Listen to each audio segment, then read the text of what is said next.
Bueno, le damos las gracias por asistir a esta mesa, una mesa interesante de psicosis exógenas, así que es para mí un honor presentar a la experta en psicosis, ¿no? A María Norma Claudio Derito, que nos va a contar sus experiencias sobre este tipo de psicosis.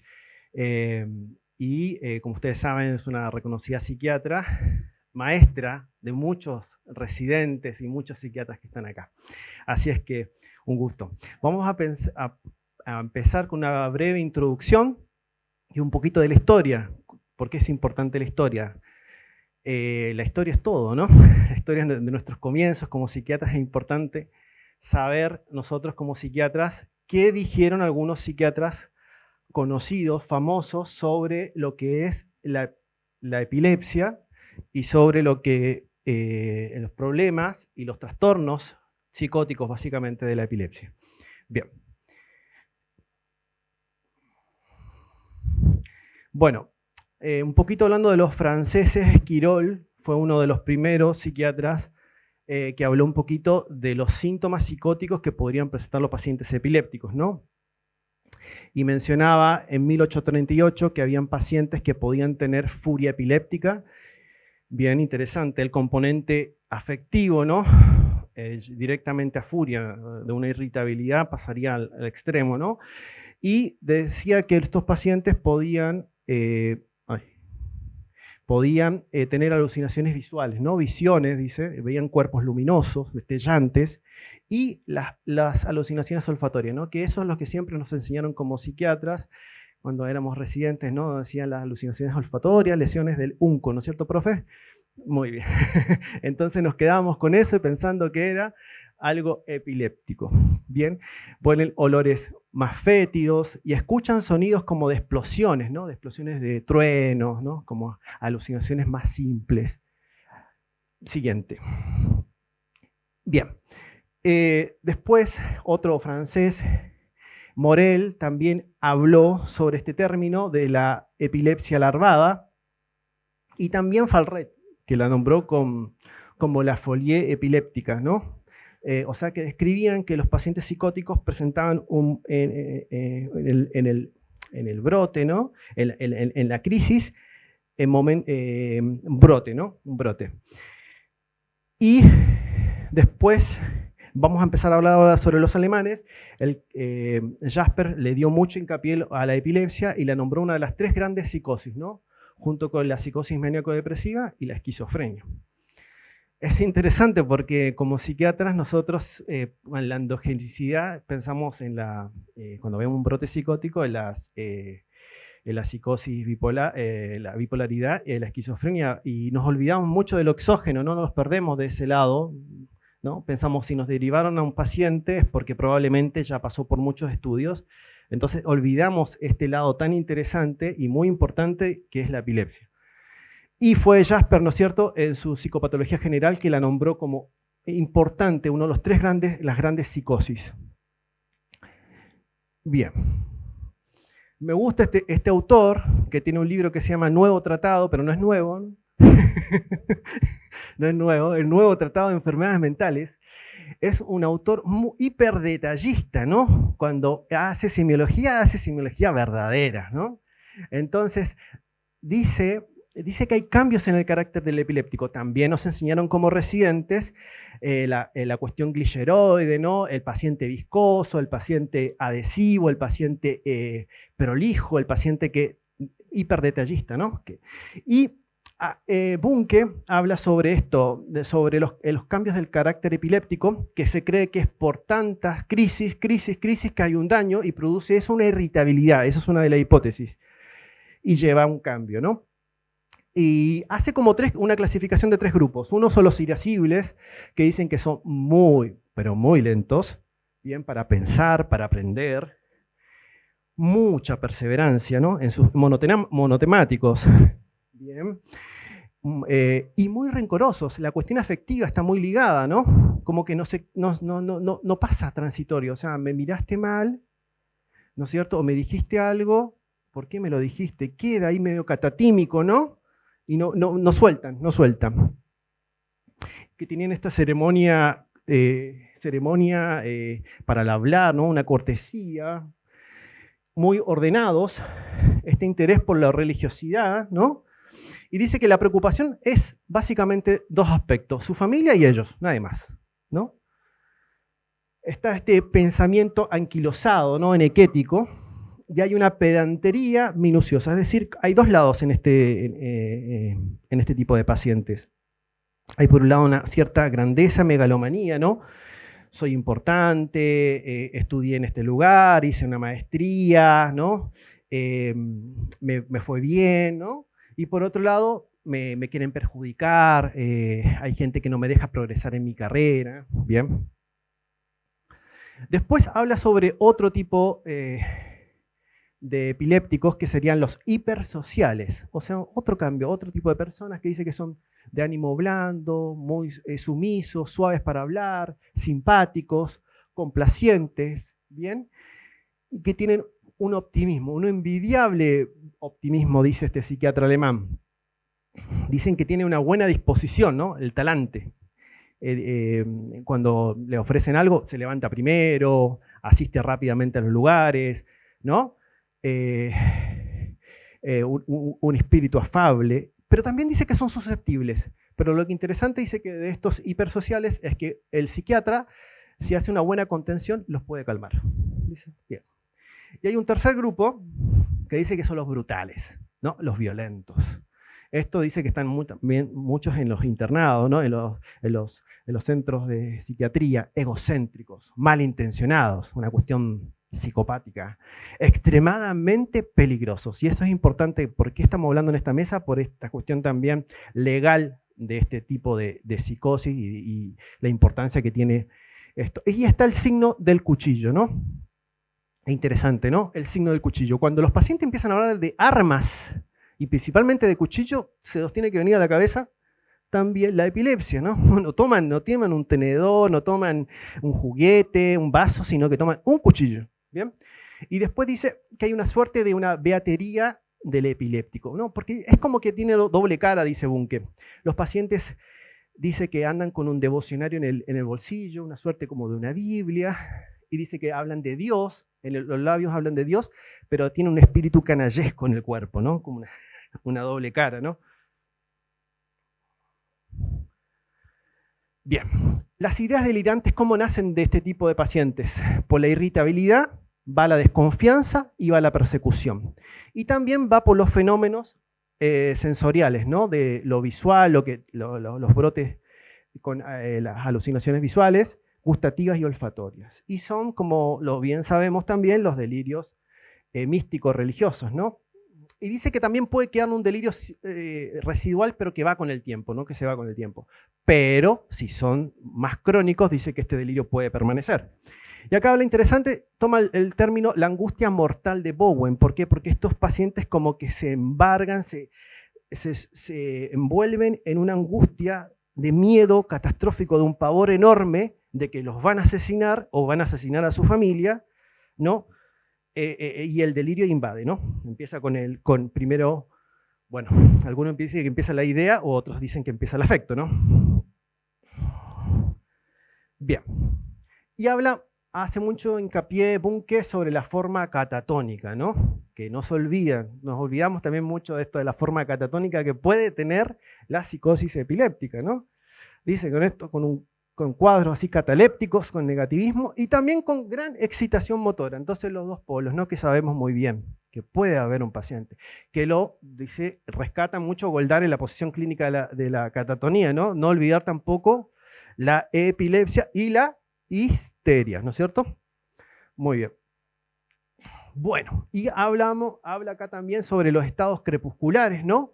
¿Cómo son las alucinaciones en los estados crepusculares, donde hay enturbamiento de la conciencia, ¿no? Donde parece que el paciente fuera lúcido, donde hay automatismos? Dice que hay gran vivacidad y gran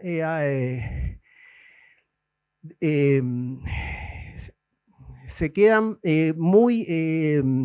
describen mucho el color rojo, ¿no? Están constantemente con este color. También describen otros colores y también sueñan con colores, puede ser, ¿no es cierto? Los colores primarios. Muy bien, profe. Muy bien. Y la temática. La temática dice que puede ser agua, sangre, fuego, ¿no? Del ambiente, ¿no?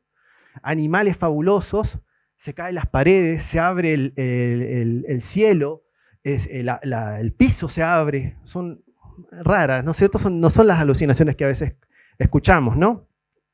Y esto de la angustia, ¿no? La vivencia terrorífica, y acá es interesante esto, ¿no? Que también nos enseñaron en la residencia, las vivencias apocalípticas de Stauder, ¿no? Muy bien, eso es bien semiología, ¿no? Dice que pueden tener en estos estados crepusculares, ¿no? Que se acaba el mundo, viene una bomba, viene la Segunda Guerra Mundial, se destruye, se desaparece el país. ¿No? Las alucinaciones auditivas, ¿no? Truenos, relámpagos, bombas, ¿no? La Virgen María, ¿no? La parte religiosa, los parientes, me llama mi abuelo. Y lo que hablábamos también recientemente, las cuestiones olfatorias y gustativas, el típico olor a azufre que también nos enseñaron, el olor, el hedor, ¿no? Ese olor feo, el olor a sangre, dicen también, el olor a carne. Bien. Y dice, para terminar Bunke, dice que estos pacientes son muy, pero muy peligrosos, con actos disparatados, ¿no? Violencia hacia objeto, agresiones súbitas, tanto a niños como a mujeres, dice actos de desinhibición y pederastas, ¿no? Con violaciones incluso a mujeres. Bien, interesante. Bunke habla de un caso de un paciente que mata a una mujer y después la viola. Y después hace la semiología y era un paciente epiléptico. Tendencia a los incendios, ¿no es cierto? Los pirómanos, el suicidio, ¿no? El suicidio, a veces el suicidio y el homicidio. Y el signo del estrangulamiento, ¿no? Es interesante porque el paciente mira en su momento crepuscular, te clava los ojos a la persona con la cual se está persiguiendo y se va al cuello, ¿bien? Estrangula. Y es interesante, destaca otra acción semiológica, es la fidelidad fotográfica, ¿no? Que estos cuadros son repetitivos, generalmente los mismos. Bien. Otro psiquiatra alemán, que habló también de la psicosis epilépticas, es Hubert Tellenbach, maestro de Otodor. Habla sobre estas psicosis y dice que son de dos formas, paranoides y catatónicas. Las nombra como psicosis esquizofrenoides, ¿no? Y dice que, ¿cuáles son los pródomos? Esta es la lentitud que hablábamos, el letargo, la apatía, las distimias, ¿no? Exageradamente escrupulosos, lentos pero exactos, ¿no? Cuenta, ¿no? Que a veces si uno lo interrumpe al hablar, el paciente vuelve de vuelta toda la historia y vuelve a contar del principio. O sea que es difícil cortarles un poco el tema, ¿no? Dice que pueden haber otros síntomas interesantes como el delirio de Socias, la estrangulación, vuelve a hablar de estrangulación, los alemanes, ¿no? Las vivencias apocalípticas también, el terror, ¿no? Y él tiene una teoría, Huber, interesante, dice que cuando están con una crisis, él dice que es mejor sacarle los estabilizadores del ánimo, dice que ahí mejor. Es una teoría que tiene él, ¿no? Otro gran semiólogo alemán, padre de la psiquiatría, ¿no? Karl Claeys también habló de lo que son las epilepsias, psiquiatra y neurólogos todos, ¿no? Hablaba de la epilepsia como con estados crepusculares más bien episódicos, ¿no? Habla más de la parte aguda, con el enturbiamiento de la conciencia que puede ir de grados leves a severos, ¿no? Que tenemos que hacer el diagnóstico diferencial con la distimia de los psicópatas epileptoides, ¿no? Ojo con eso. Y que está relacionado con el sueño, ¿no? Con la cuestión oniroide. ¿Bien? La narcolepsia, ¿bien? Las fugas, tenemos que pensar también en los intentos de suicidio, las acciones violentas como robo a mano armada. Miren qué interesante, ¿no? Robo a mano armada. Y las cefaleas, que eso lo aprendí de la profe. Las cefaleas, ¿no? La cuestión somática también estar pensando, los pacientes o buscarla, ¿no?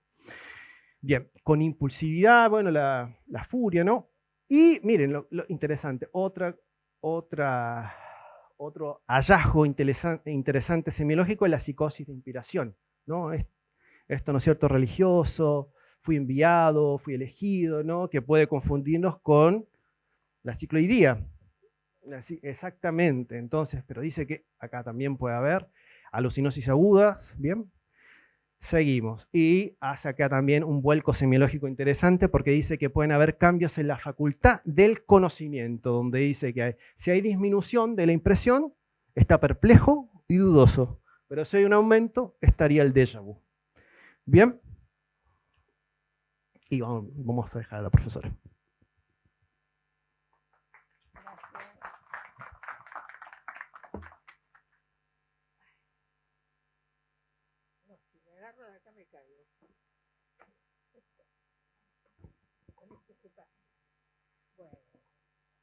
Hola, ¿me escuchan? Sí. Bueno, claro, cuando a mí me dicen que hable de un tema, o sea, o puedo hablar 4 horas o puedo tratar de traerles la experiencia personal que a mí me parece más rica de los casos que he venido teniendo durante 43 años de ver en el hospital psiquiátrico. Obviamente al principio nos es muy difícil discriminar cuando uno recién empieza, ¿no?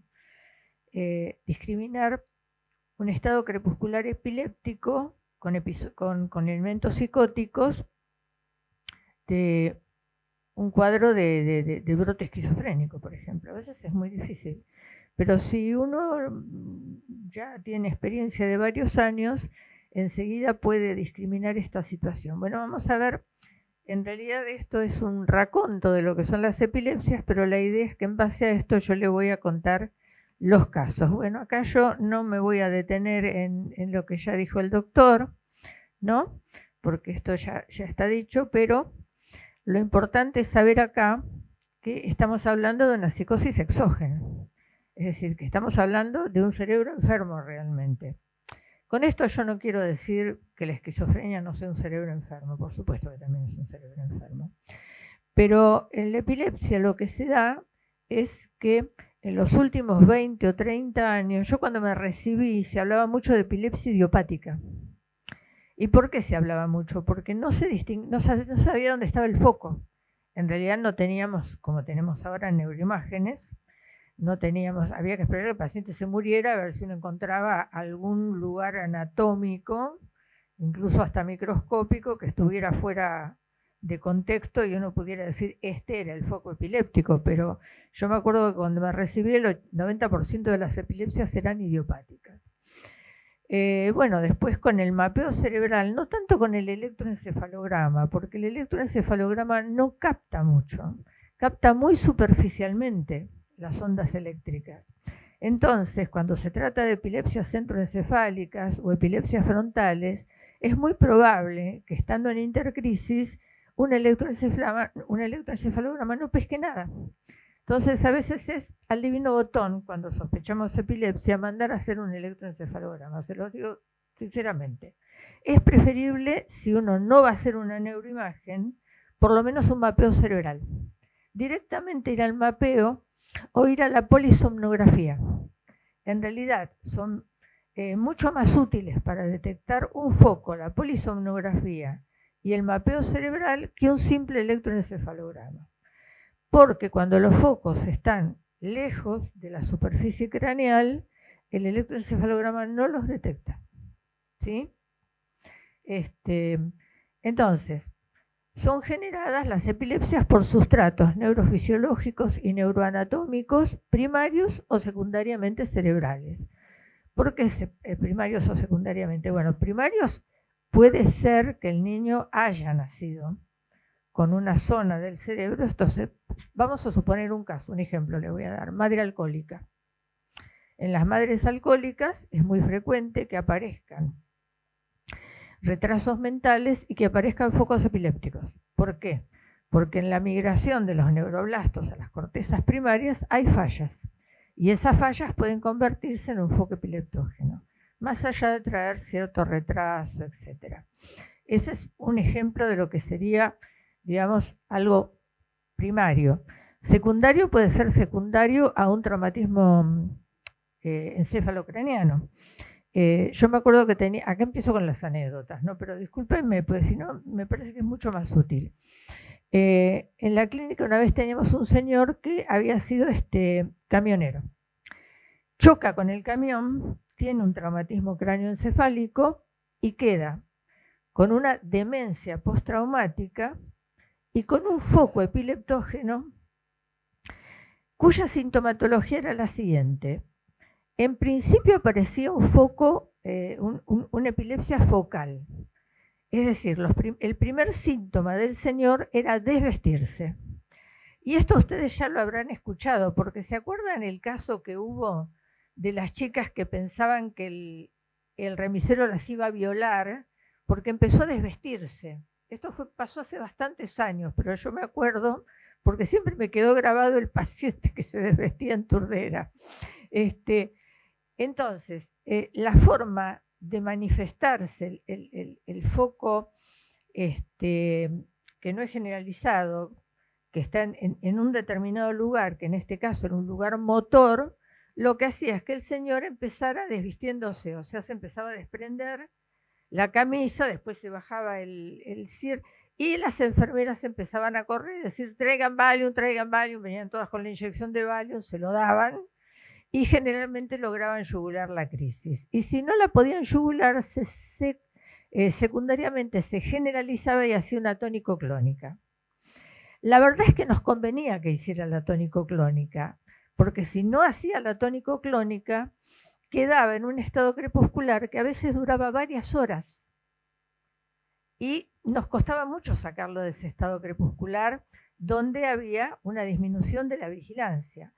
Todo estado crepuscular epiléptico tiene como condición sine qua non una disminución del grado de vigilancia de la conciencia y un estrechamiento del campo. Si eso no sucede, no es un estado crepuscular epiléptico. Yo acá tengo una peliculita que traje, chiquitita, de una paciente que la voy a presentar porque el padre me dio la autorización. Es más, el mismo padre la filmó. Porque a esta chica, bueno, la trataban como psicótica, pero también pensaban que tenía un foco epiléptico hasta que yo vi la filmación de la crisis y resulta que es un cuadro conversivo. Es una psicosis disociativa lo que tiene la chica. No es epiléptica y no es esquizofrénica. De hecho, pasada la crisis, se maneja perfectamente. Ah, ahí está, ahí tenemos. Bueno, la voz no se puede poner porque esta crisis la firmó el papá.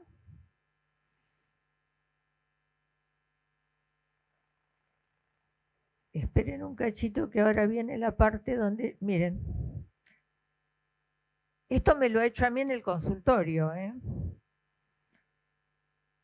Y ella en estos momentos grita que escucha voces, acá no se escucha lamentablemente, pero la madre le dice que se tranquilice y ella en un momento lleva las manos a los oídos y dice, no me las puedo sacar, no me las puedo sacar. Observen.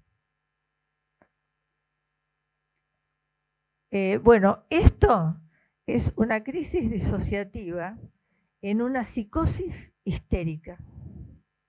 Es un cuadro conversivo y donde, ¿cuál es la distinción más importante?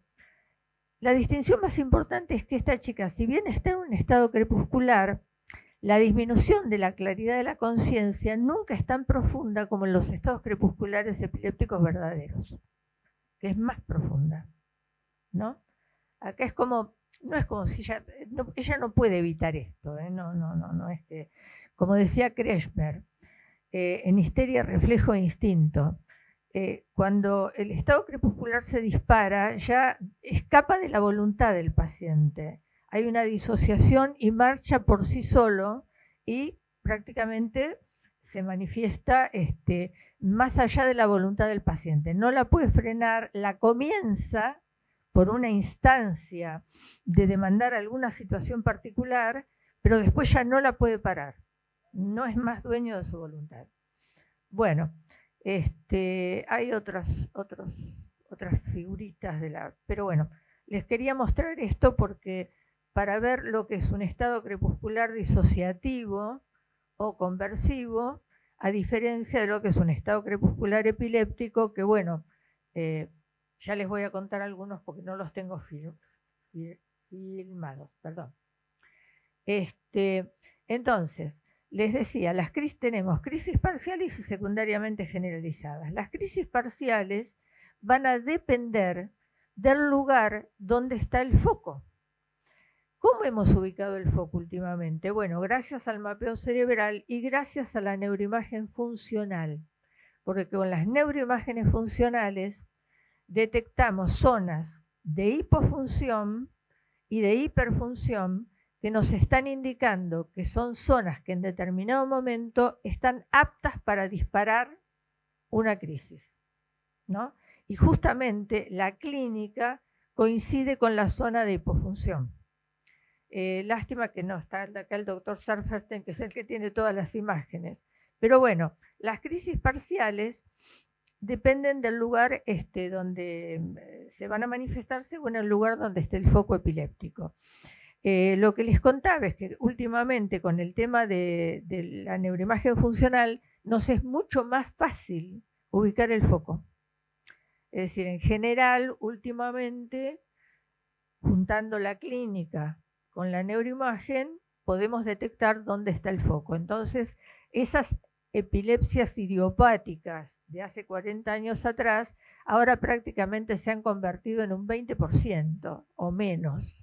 Es decir, que no sabemos el origen, porque ahora sí tenemos todas las herramientas para poder detectar el foco, ¿no? Bueno, acá hay una serie de sintomatología que corresponde a crisis parciales, ¿no? Tenemos las motoras, que ya sabemos que son las jacksonianas, las versivas, las inhibitorias, las afasias, las vocalizaciones, las palilalias. Respecto a las versivas, le voy a contar un caso que tuve. Me mandan a una chica empleada de banco diciéndome que tenía un estado crepuscular histérico. Que esta chica no la habían querido ascender y que desde hacía un tiempo tenía crisis en las cuales de golpe tiraba todo lo que había en el escritorio. Y me la mandan por histérica.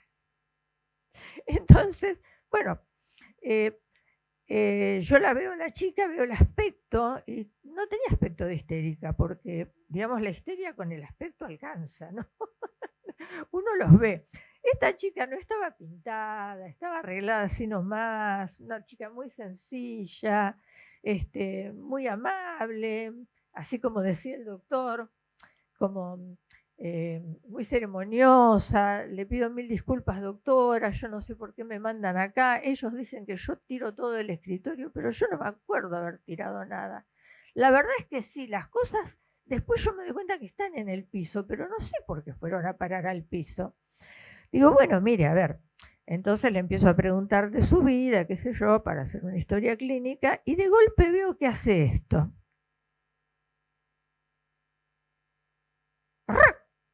Y me tira todo lo que está en el escritorio. Se le cae la cartera a ella y se queda así. La llamo, fulana, fulana. Bueno, se me queda 10, 15 minutos en ese estado hasta que se despierta y me dice, ay, ¿ve lo que me pasó? ¿Qué pasó? ¿Ve? Esto me pasó en el banco. ¿Cómo puede ser? Yo sé que no tiré nada. Digo, pero ¿usted se acuerda que hizo así con el brazo? Yo no me acuerdo nada, doctora. Yo estaba hablando con usted. Bueno, en esa época ya teníamos tomografía. La mando a hacer una tomografía y tenía un meningioma. Tenía un meningioma de la línea media que estaba apretando la zona motora. Entonces eran crisis motoras. Bueno, lo operaron, salió muy bien y realmente podríamos decir que era una crisis epiléptica provocada por un tumor cerebral. Por eso se había disparado hacía meses el tema y nunca antes ella había tenido ningún tipo de problemática. Esto se solucionó, por suerte. Bueno, esto lo vamos a pasar, porque yo no quería pasar esto. Volvemos a psicosis epilépticas.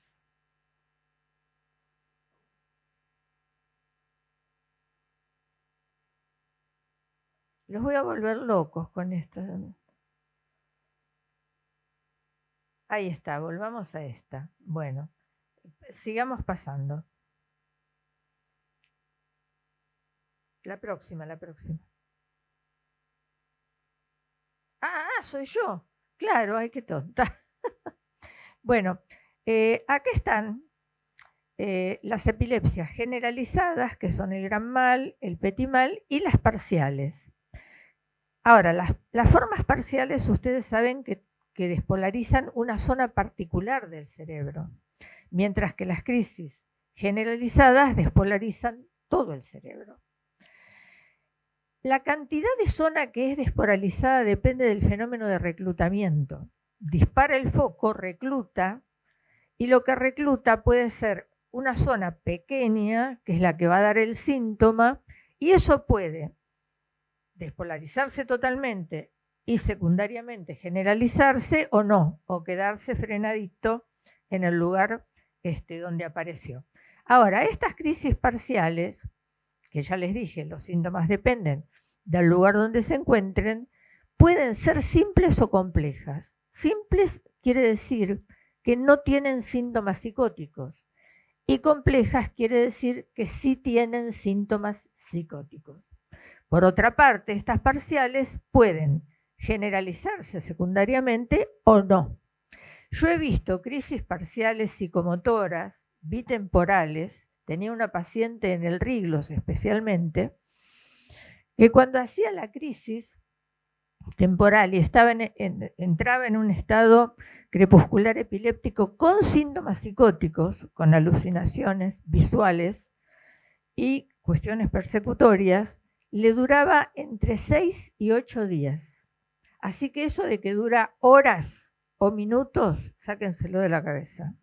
Yo las he visto durar días, semanas, hasta que hacen,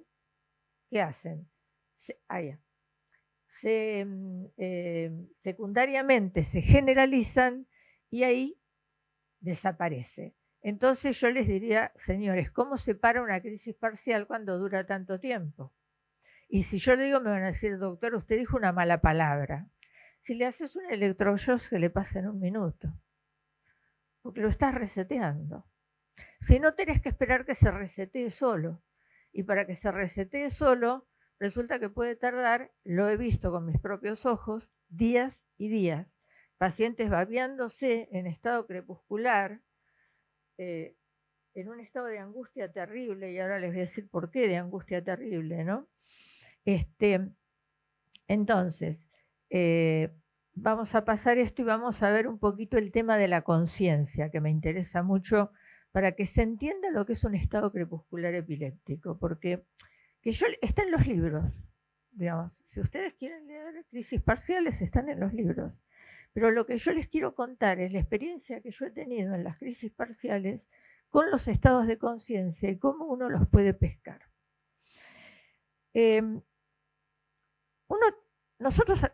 Jasper decía que la conciencia es como un teatro, ¿no? O sea, yo estoy en el escenario y en ese escenario, ¿qué es lo que capta mi conciencia? Capta todo lo que pueden captar mis sentidos. Y cuando hablo de sentidos, hablo tanto de los sentidos del mundo externo como los sentidos de mi propio cuerpo. Es decir, por un lado estoy escuchando olores, sonidos, estoy viendo, ¿no? O sea, tengo todas las percepciones externas y también tengo las percepciones internas. Es decir, la posición de mi cuerpo, cómo estoy caminando, para qué lado voy, si muevo la cabeza o no, si la giro. Es decir, yo en este escenario estoy percibiéndome a mí misma y estoy percibiendo el contexto. ¿Con qué claridad? Depende a dónde esté dirigido el foco. La conciencia está formada por un foco y está formada por un margen, por un campo, y ese campo tiene un margen determinado. ¿Qué es lo que hay en el foco? ¿Que falta poco? No, no me digas, si ni empecé. Bueno, es importante que les diga esto. ¿Qué es lo que hay en el foco? Lo que está en el foco es lo que yo percibo con mayor claridad. Por ejemplo, si yo miro para adelante, la veo sentada, la veo parada ahí a Janina, a la que puedo describir perfectamente que está con anteojos, está con un pulovercito gris, etcétera, etcétera, etcétera. La distingo perfectamente porque está en el foco. Ahora, si a mí me preguntan, ¿qué color es el pullover que tiene la doctora que está sentada en el margen derecho? Bueno, izquierdo para ustedes, ¿no? Derecho para mí, izquierdo para ustedes. Yo la verdad que veo como un color, algo que tiene que ver con rojizo, pero jamás podría describirlo con detalle. ¿Por qué? Porque está en el margen. Simplemente está en el margen. Para yo poder distinguir con claridad, tengo que irme al foco, ponerla en el foco. ¿Se entiende eso? Entonces, lo que está en los márgenes, uno lo siente, uno lo ve con una cierta distorsión. Lo que está en el foco, uno lo ve claramente. ¿Qué es lo que pasa en la epilepsia? Se enturbia el foco, y el campo, que es lo que está a los costados y tiene un límite determinado, se estrecha de tal forma que cuando entra el epiléptico en el estado crepuscular, es decir, en la crisis parcial, lo que ve es solo lo que tiene adelante, pero lo ve enturbiado. Pero no solo lo ve enturbiado, lo escucha enturbiado.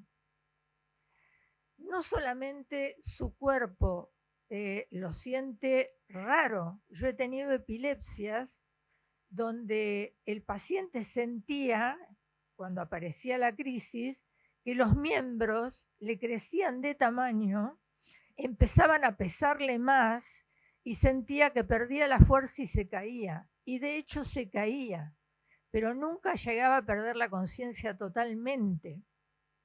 Tampoco podía pedir ayuda porque no le salía la voz, hasta que lo encontraban tirado y después de pasado un rato le preguntaban qué le había pasado y se había olvidado absolutamente, pero lo que sí recordaba era el comienzo. El comienzo era esta sensación de cambio corporal. Entonces, fíjense esta forma de epilepsia parcial, qué rara que es. Pero se refiere al propio cuerpo. Ahora, cuando se refiere al mundo externo, lo que están distorsionadas son las percepciones, la voz, lo que vemos. Entonces les cuento chiquitito, así, un minuto que me dé el señor. Una señora que nos trajeron por intento de suicidio. La trae la policía, las hermanas, y yo veo que la señora viene confusa, perpleja. La siento, señora, ¿qué le pasa? ¿Qué le pasa? Enlentecida, le costaba mucho prestarme atención. Digo, ¿por qué se tiró del tren? Y me hacía, no.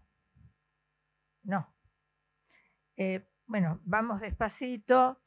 Pero usted, cuando el tren abrió la puerta, usted se tiró, claro, era un tren eléctrico. Y me dice, porque estaba el diablo. A ver, vamos despacio. ¿Cómo es que estaba el diablo? Ella solo me escuchaba a mí que estaba en el foco. Las otras médicas que estaban a los costados le hacían preguntas y no les contestaba. Porque no las percibía, porque estaban en el margen, no las percibía. Entonces, bueno, para hacérsela rápido, esto me costó 1 hora y media, pero se las hago rápido a ustedes porque no puedo estar 1 hora y media acá.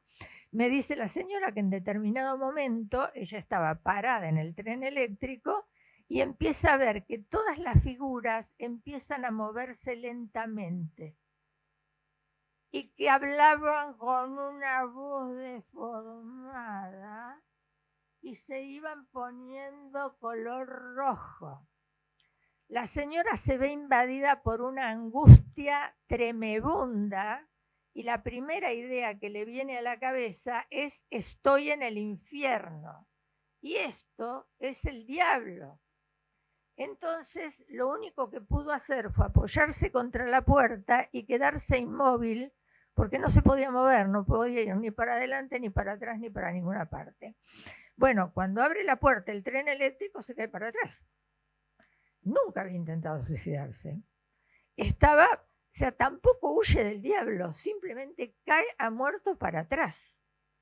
Es decir, lo que ella había tenido era un estado crepuscular, epiléptico, era una epilepsia bitemporal, después la detectamos con mapeo cerebral, donde había síntomas psicóticos. ¿Por qué? Porque hubo alucinaciones, hubo ilusiones y hubo un delirio, estoy en el infierno, causado por toda la distorsión de la percepción del mundo externo que había provocado estos disparos bitemporales.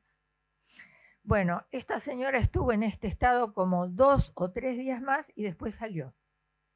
Logró salir y bueno, ahí detectamos que era una epiléptica. La señora tenía 33 años, este era el primer episodio. Las hermanas no recordaban ningún otro. ¿Por qué se produce? El marido la deja. Se lleva todo, la deja en la calle y las hermanas la tienen que recoger. Ante semejante estímulo emocional, esta señora dispara su primer episodio, pero el foco lo había tenido siempre. Pero hasta ahí no lo había disparado. Y el último caso que tuve, les cuento, una depresión de 2 años de un chico que se le muere la mamá por COVID. 2 años y la depresión no se terminaba. Bueno, lo trato por la depresión, la verdad es que era una depresión cristalizada con una angustia donde él tenía impulsos que le decía al padre, me mato, me mato, me mato, me mato, y corría hasta la puerta y el padre lo tenía que agarrar, llevarlo para adentro, tranquilizarlo y estallaba en llanto. Sobre esto, le digo al papá, cuénteme bien todo el día de ese, mire, él tiene momentos que está como tranquilo, y de golpe le agarra esta congoja, esta angustia terrible, empieza me mato, corre para la puerta, busca cuchillos, yo lo saco, lo traigo, pero no podemos vivir así, doctora. Bueno, no. Digo, bueno, pero ¿qué otra cosa le nota? Dice, mire, un rato antes empieza a reírse, eso es lo raro. ¿Cómo que empieza a reírse? Sí, unos 15 minutos antes de estas crisis empieza...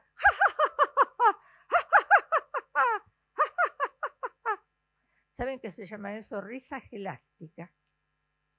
Es la expresión de un foco que él tiene en la parte, yo lamento no tener la neuroimagen acá porque lo presentamos con el doctor Safferstein y no, yo no puedo usar la neuroimagen si él no está. Pero el foco estaba en la zona motora, estaba en la zona sensitivo-motora, porque en realidad había toda una zona sensitivo-motora que estaba hipofuncionante. Ahora le hicieron otro estudio más profundo donde van a detectar exactamente dónde está el foco, pero no se los pude traer porque todavía no tenemos el resultado.